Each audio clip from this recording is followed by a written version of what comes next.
सब लोग आज धारा एक को खोल के दिखा रहे हैं कि साहब अनुच्छेद एक में पहले से ही लिखा हुआ है कि वो India that is Bharat shall be union of states. लेकिन लोग भूल जाते हैं कि संविधान उससे पहले शुरू होता है, प्रियम्बल से। और प्रियम्बल में क्या है? We the people of India, we the कि भाजपा वाले इतने कमजोर लोग हैं, इतने इतनी जल्दी परेशान होकर। अभी तो चंद हफ्ते हुए हैं इंडिया नाम के इस गठबंधन को बने हुए, और आप खिलवाड़ करना आपने शुरू कर दिया। इन्विटेशन भेजे जा रहे हैं रिपब्लिक ऑफ इंडिया की जगह रिपब्लिक ऑफ भारत। साहब आर्टिकल 1 में बड़ा क्लियर पोजीशन है, इंडिया दैट इज भारत। और अगर आप हमारे हमसे डर करके, इस गठबंधन से डर करके, तो उसकी टैगलाइन पढ़ लीजिएगा। नीचे इंडिया के नीचे टैगलाइन है, जुड़ेगा भारत जीतेगा इंडिया। क्या क्या ले लोगे? इतनी परेशानी। कम से कम इस बात को स्मरण करिए कि बाबा साहब भीमराव अम्बेडकर ने ये व्यवस्थाएं की थी। आप माला उनको पहनाते, लेकिन अंतर्मन में बाबा साहब नहीं है। इसका प्रतिकार होगा, ना आप इंडिया हमसे ले पाओगे, ना भारत ले पाओगे। आपके हाथ में जो वो चीजें हैं ना, अभी मेजॉरिटी के कारण वो सब छीन ली जाएंगी, और यही आवाम करेगी जिसे इंडिया से भी प्यार है और भारत से भी मोहब्बत है।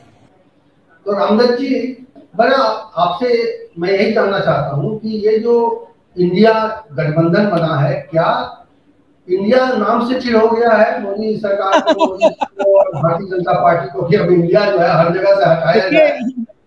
मोदी जी ने विपक्ष को एक अवसर दे दिया है, दूसरा अवसर दे दिया है। पहले वो वन नेशन वन इलेक्शन वाला था, एक दूसरा अवसर दे दिया ये कहने के लिए कि वो इंडिया गठबंधन के नाम से डर गए मोदी जी, या चिढ़ते हैं इंडिया के नाम से। तो ये मौका तो दे ही दिया है मनोज इनको, झा साहब को, ये कहने के लिए। और ऐसा बहुत से लोग इस तरह के फील कर रहे हैं कि हाँ, ये कहीं ऐसा तो नहीं कि गुस्से में उन्होंने कहा कि भाई चलिए हम नामे हटा देते हैं। तो ये तो रही उसकी बात। लेकिन अगर आप सीरियसली देखें तो ये क्या है कि सरकारें इस तरह से या पार्टियां करती हैं जिसको कहते हैं सस्ती लोकप्रियता। एक मुहावरा है हिंदी में, हर लगे न फिटकिरी रंग चोखा है। तो मैं देख रहा हूँ भक्त लोग बड़े खुश हो गए इसी से कि भाई वो भारत नाम हो गया, इंडिया हट के। अब लोग एक तो ये भी समझ में आता है कि लोगों को लगता है कि ये इंडिया नाम जो है वो अंग्रेजों ने रखा या इंग्लैंड वालों ने रखा है या ईस्ट इंडिया कंपनी की वजह से हुआ। तो मतलब कितना हम लोग कंफ्यूज हैं, अल्प ज्ञान है। कहते तो हम विश्वगुरु बनेंगे, लेकिन यही नहीं लोग। एक मिनट आपको रोक रहा हूँ। सोशल मीडिया पर एक वीडियो चल रहा है जिसमें वो जो अभिनेत्री है जिसका सिक्योरिटी बढ़ा दी थी, क्या नाम है, हिमाचल प्रदेश की कंगना रनावत। कंगना रनावत का एक बयान जो है वो बार बार चल रहा है कि वो गुलामी का प्रतीक है इंडिया, तो भारत इसीलिए करना जरूरी है। तो वो इस पक्ष में उसका एक बयान सोशल मीडिया पर आज चल रहा है। तो बहुत सारे सही कह रहे हैं, बहुत सारे हो तो दिखाई। हाँ, तो ये जो हमारे भक्त लोग ये सोच रहे हैं कि ये सब तो, ये तो बहुत बड़ा तीर मार दिया कि जो है। और अब उसमें यह है कि भाई आप बेरोजगारी दूर नहीं कर सकते, गरीबी आप दूर नहीं कर सकते, लोगों को मकान आप दे नहीं सकते, पर्यावरण का जो प्रदूषण आप रोक नहीं सकते। ये जो आप क्रोनी कैपिटलिज्म आप कहते थे कांग्रेस के लिए कि भाई वो कुछ 4 से 10 घरानों के लिए करते हैं, तो आपने उसको घटा के 2 ही कर दिया है। उससे आप बाहर निकल नहीं सकते उनकी क्लचेस से। तो ये एक सस्ती लोकप्रियता खास करके अपने भक्तों के बीच में हासिल करने का मुझे लगता है कि ये एक कोशिश है। और वो भी देखते हैं कि सुबह कुछ था और शायद इतना क्रिटिसिज्म हुआ, इतना मजाक उड़ा कि शाम तक, जैसा कि सुनील शुक्ला कह रहे हैं, कि शायद उस पर टिक भी नहीं पाए।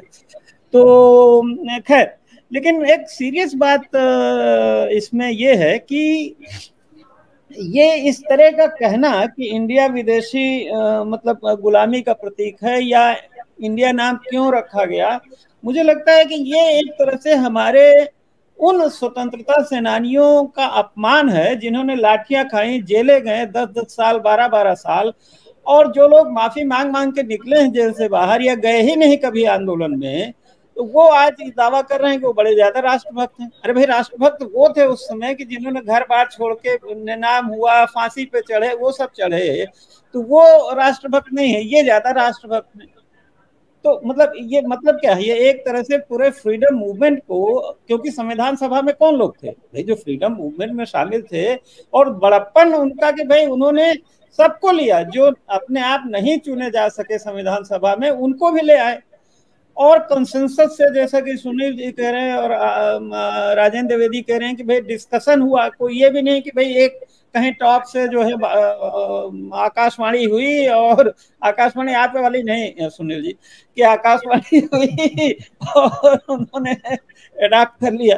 तो ये डिबेट हुई बाकायदे। और एक चीज उसमें मैं और जोड़ना चाहूंगा कि देखिए, लीगल बात मैं आपसे जोड़ना चाहता हूँ, भारत का इस पे विचार करने की चीज। उससे पहले एक, सब लोग आज धारा 1 को खोल के दिखा रहे हैं कि साहब अनुच्छेद 1 में पहले से ही लिखा हुआ है कि वो India that is Bharat shall be union of states. लेकिन लोग भूल जाते हैं कि संविधान उससे पहले शुरू होता है, प्रियम्बल से। और प्रियम्बल में क्या है? We the people of India, we the people of India, इसमें दैट इज नहीं है। Having solemnly resolved to constitute India into a sovereign, socialist, secular, democratic republic, जो हमारा उद्देशिका है, जो पूरे संविधान का मूल मंत्र है, निचोड़ जिससे हम चीजों को डिराइव करते हैं, उसमें तो दोनों शब्द नहीं है, इंडिया ही है। उसकी क्या वजह हो सकती है? कि क्या हमारे जो संविधान बनाने वाले अज्ञानी थे या वो राष्ट्रभक्त नहीं थे? भाई पहली बात तो ये हमें समझना चाहिए कि जो इंडिया शब्द का इस्तेमाल हमारे लिए, हम भारतवासियों के लिए, हम अपने को भारतवासी कहते हैं, जम्मू द्वीप कहें, आर्यावर्त कहें, बहुत सारे नाम, हिंदुस्तान कहें, कुछ भी कहें, लेकिन बाहरी दुनिया हमारी किस नाम से जानती है?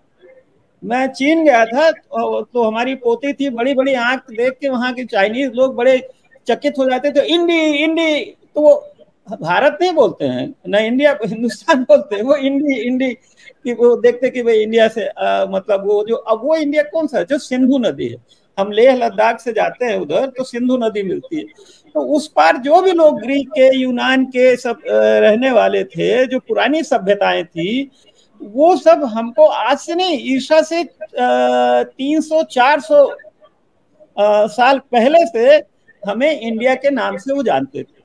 तो दुनिया में जो भारत जाना जाता था वो इंडिया के नाम से जाना जाता था, और वो इंग्लैंड तो बहुत बाद में समृद्ध हुआ और राजपाट आया, उससे पुरानी जो सभ्यताएं हैं, ग्रीस, यूनान और ये सब, ये हमको, तो ये जो चीज ईसा से 400 साल पहले से चल रहा है शब्द, उसको आप कह रहे हैं अंग्रेजों की गुलामी से, उससे क्या मतलब है? इंडस वैली वाला पार्ट भूल गए हैं तो ये भूल गए ना, क्योंकि अब इनको नया इतिहास पढ़ रहे हैं, पुराने इतिहास तो पढ़ेंगे नहीं। तो और ये भी भूल गए हैं कि भाई ऋग्वेद में या और जगह हम कोई भी छोटा सा पूजा पाठ करते हैं, आर्यावर्त, जम्बू द्वीप, आर्यावर्त, भारत खंड, कितने नाम है हमारे? ये बस वही खाली कि दुष्यंत जी के बेटे थे भरत, तो इसीलिए ऐसा तो नहीं हो सकता ना, हमारे तो बहुत से नाम। खैर, तो मेरा ये कहना है कि इसकी तीसरी जो मैं आपको कारण बता रहा हूँ, लीगल। अभी आपने कहा रिजर्व बैंक ऑफ इंडिया, हमारा भारत का सत्ता हस्तांतरण हुआ था, ठीक है ना? तो सत्ता हस्तांतरण किसका हुआ था? भारत नाम का कोई देश तो था नहीं, भारत नाम के लीगल एंटिटी वाला देश नहीं था। मतलब भारत था, हम लोग कहते थे, लेकिन कानूनी मान्यता वाला, संवैधानिक मान्यता वाला भारत देश कहाँ था? वो तो था नहीं। क्या था? इंडिया। तो जितनी हमारे इंटरनेशनल ट्रीटी थी, रिजर्व बैंक था, ये जो भी हमारे, देखिए बहुत सारे लॉ में इंटरनेशनल ट्रीटीज होती हैं या कानूनी वो होती हैं, तो हमने क्या सत्ता हस्तांतरण किसका किया? जो इंडिया नाम के से जाना जाता था जो कंट्री, वो उसका है, ताकि नहीं तो नेहरू जी किसको प्रधानमंत्री, हम कहते हैं हम भारत के बने, तो भारत कौन? भारत के नाम से तो कोई कानूनी दस्तावेज था नहीं। तो एक कानूनी आवश्यकता भी थी, ये भी लोग भूल जाते हैं आज, क्योंकि ये लोग तो फ्रीडम मूवमेंट में रहे नहीं, ना फ्रीडम मूवमेंट का इतिहास पढ़ा, नमस्ते सदा वत्सले भारत, क्या कौन सा भूमि, उसके अलावा तो जानते नहीं बाहर की दुनिया क्या है। तो ये लीगल भी रिक्वायरमेंट थी कि इसमें इंडिया को साथ साथ रखा जाता, क्योंकि अगर नहीं रखा जाता तो आप किसका ये जो खजाना है, जिसपे बाद में डिस्प्यूट हुआ पाकिस्तान से 75 करोड़ या 60 करोड़ का, तो वो खजाना किस नाम के देश का था? वो हमारा सेंट्रल जो है वो बैंक किस नाम से था? और बहुत सारे लीगल डॉक्यूमेंट है जो हमने तमाम जो 650, 700 या 500 रियासतें थी, उनका हमने विलय किसमें कराया था?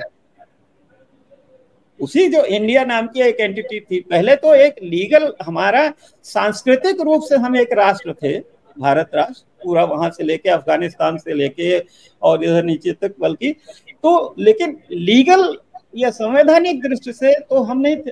तो उसको सब इनहेरिट करने के लिए ये जरूरी था कि इंडिया शब्द रखा जाता, और फिर केवल एक अनुच्छेद को बदलने से काम नहीं चलेगा। इसके लिए फिर बहुत सारा फिर संविधान में बीसीओ जगह होगा, और तमाम जो इंटरनेशनल ट्रीटीज होंगी, बहुत सारा पैसा हमने दिया होगा, बहुत सारा पैसा दूसरे देशों से लिया होगा। तो ये जो है बहुत आसान नहीं है, ठीक है। हाँ, तो ये आवश्यकता थी उस समय की। मैं आसानी की बात नहीं कर रहा हूँ, मैं ये नहीं कह रहा हूँ कि संविधान बदलना मुश्किल चीज है। संविधान बदलना मुश्किल उतना नहीं है जितना यह है कि हमारी लीगल रिक्वायरमेंट थी, संवैधानिक लीगल रिक्वायरमेंट थे कि हम उस नाम को भी अडॉप्ट करते, साथ में लेके चलते।